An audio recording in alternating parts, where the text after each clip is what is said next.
Hey guys, we are going to be teaching y'all and also Tasha to tie my version of a Frenchy nymph.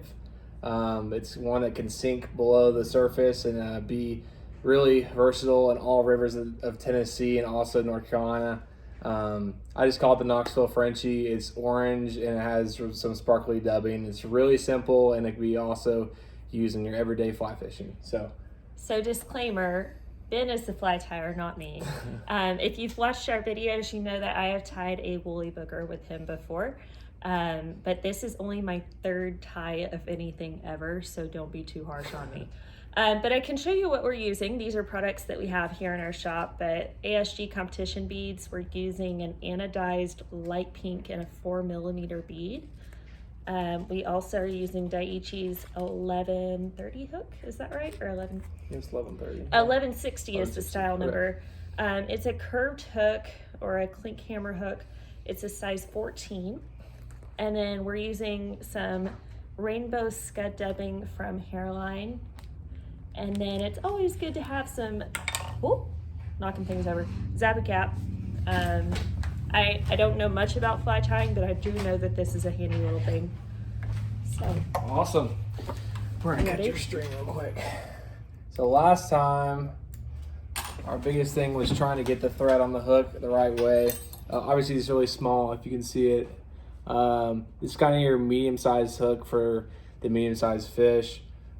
Usually the rivers that we're gonna be fishing in Tennessee, they're not gonna be that picky, other than some hatches, but mostly stalker fish. So, okay, so first we're gonna grab our thread and we're going to wrap it against the bead, just like that one time we were doing the woolly bugger. You're gonna push it. Like that one time. You're gonna be pushing it against the bead. Okay. You're holding it wrong. Hold on, yeah. It's been a while. There you go. That'll work. Like that. Okay, right there. Tie it that way. There you go. And then we're starting at the bead and working down toward the hooky part. Yes. The place. I'm sure there's a better name for that. Maybe the point. Yeah, that sounds like a much better name than the hooky part. Or something that will catch the fish. The actual hook itself. So fun fact, Ben and I work in the same office together and we work here every day and we always tend to laugh and have fun and kind of make fun of each other a little bit, but it works. So yeah, so you're gonna be making your way. I use orange thread. It's just a bright material.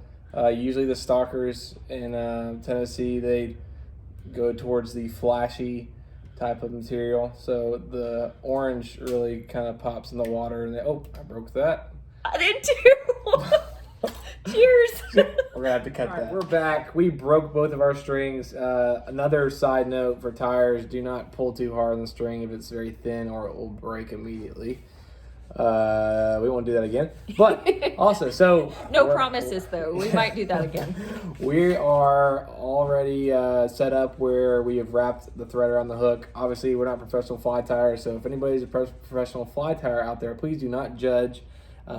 I just went to the Elk on Saturday and caught 100 fish, and about 50 of these are on this fly. Way to just slide that in there. Yeah, slide that in there. Not I caught 100 fish, no big deal. It was just on the Elk. It was stocked. It was a lot of fun. Yeah, so we've wrapped our base hook with the orange thread.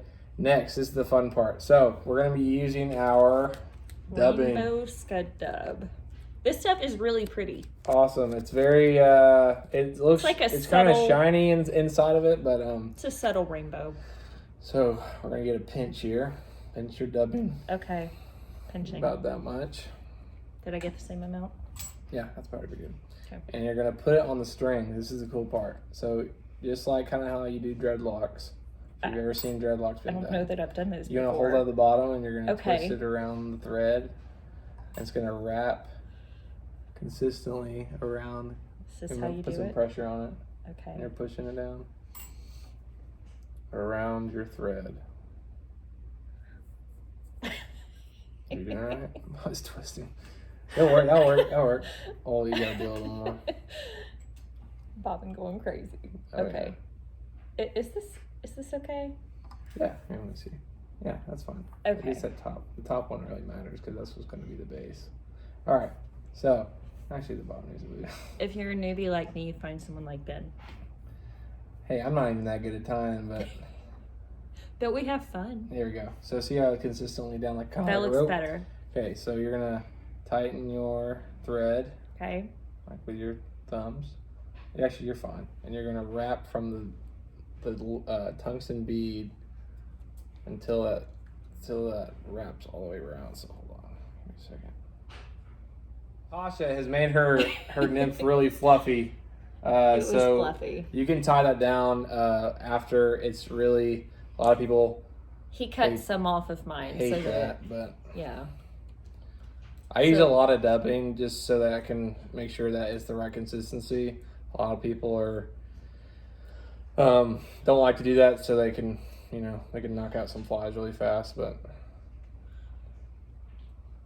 you're going to exactly. So you're going to be making stripes. So the main objective is to make 3 stripes down the bottom or down to the bottom of the hook. So I usually cross like this. See what I'm doing? Okay. So you're making 3 stripes. Yeah, I didn't do mine at all like that. That's okay. I just do 3 stripes. I know this is not like your regular Frenchy at all, but I just call it a Frenchy because of that prominent stripe. It's semi-Frenchy-esque. Yeah.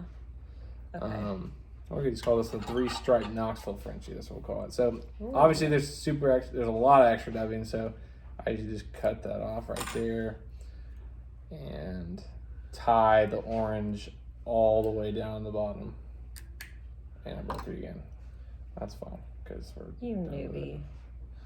There you go. Zap if you don't have it. A lot of people use. Can't get it open. Hold on. He's biting it. I don't recommend. That will not work. All right, the zap works. I cut a hole in it just like that. That's what I used to do when someone put the zap up right. But I usually just zap the top of it.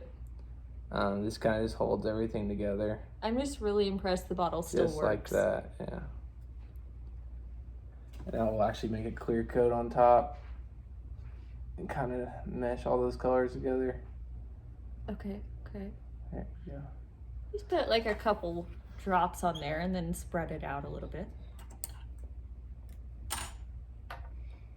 All right. And I usually just tie either a clench or a granny and then a clench. I don't know what that means. It's a... I assume it's a knot, but I really don't know what that means. Yeah. Okay, that's fine. Thanks. There you go. By the way, when we were off the video, he told me how well I did and how great my fly looked. I never said that. I'm just kidding. Yes, I did. So here is your beautiful skirt Knoxville Frenchy. Gorgeous. Pretty simple. Oh, it won't focus on it. Oh, will it? Oh, hold on. Focus. Wait for it. Focus. Okay, that's good enough. We'll take pictures of it, but yeah, this is super simple. You can do this every day at your house. It's really cheap too, not a lot of materials, but stalkers will crave this.